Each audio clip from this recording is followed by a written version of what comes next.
তৃতীয় শ্রেণীর বন্ধুরা কেমন আছো সবাই? আশা করছি ভালো আছো। আলহামদুলিল্লাহ আমি ভালো আছি। তোমাদের প্রাথমিক বিজ্ঞান বইটার এলিমেন্টারি সায়েন্স বইয়ের 24 পৃষ্ঠায় চলে আসো।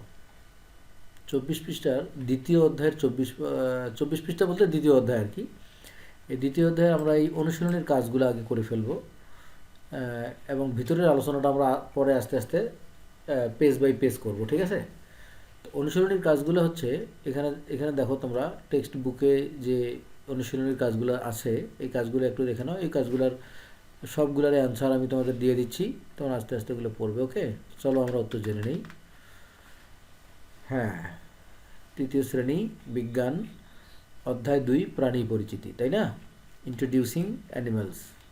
চলো আমরা আমরা অনুশীলনীর কাজগুলো সলভ করি। তার আগে তোমাদেরকে বলতে চাই, তোমরা যারা অনলাইনে পড়তে চাচ্ছ আমার কাছে তারা এই নাম্বারে নক করবে, 01710605874। হোয়াটসঅ্যাপ আছে, হোয়াটসঅ্যাপে নক করতে পারো। দেখো এখানে এই দ্বিতীয় অধ্যায়ের অনুশীলনীগুলো হচ্ছে এই প্রশ্নগুলো। প্রথমে সঠিক উত্তরটি টিক চিহ্ন দেই সঠিক উত্তরে, অর্থাৎ আমাদের পরীক্ষায় কিন্তু এগুলো আসবে। 15 মার্ক এরকম সঠিক উত্তর আসবে, 15টা অবজেক্টিভ আসবে। এগুলো আমাদেরকে পড়তে হবে। তা আপাতত অনুশীলনীগুলো করে নিয়ে পরে আমি ভিতর থেকে তোমাদের প্রশ্ন করব। ওকে, নিচের কোন প্রাণীটি স্তন্যপায়ী? তিমি, মাছ, কবুতর, টিকটিকি? উত্তর হচ্ছে তিমি, ঠিক আছে। নিচের কোন প্রাণীটি মেরুদণ্ডী?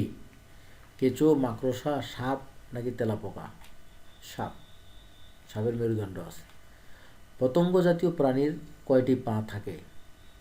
6, 4, 2 না 8? 6টি। এবার 2 নম্বর হচ্ছে নিচে উল্লিখিত শব্দগুলো থেকে সঠিক শব্দ নিয়ে শূন্যস্থান পূরণ করি।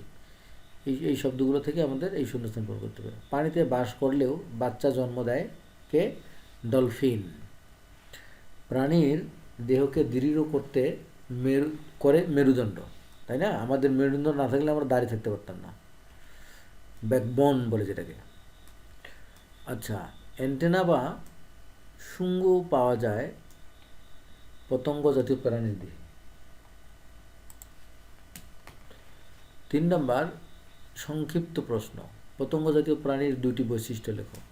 1 নম্বর হচ্ছে কীটপতঙ্গের দেহে সাধারণত 3 জোড়া বা 6টি পা থাকে।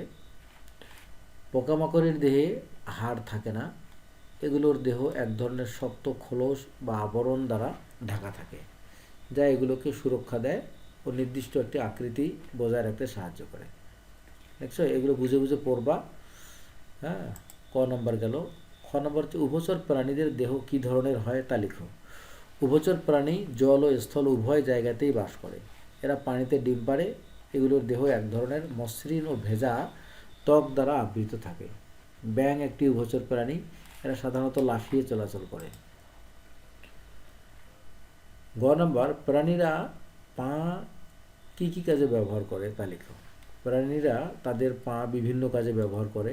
নিচে কিছু উদাহরণ দেওয়া হলো। চলাফেরা করা, প্রাণীরা তাদের পা ব্যবহার করে হাঁটতে, দৌড়াতে, লাফাতে এবং সাঁতার কাটতে পারে।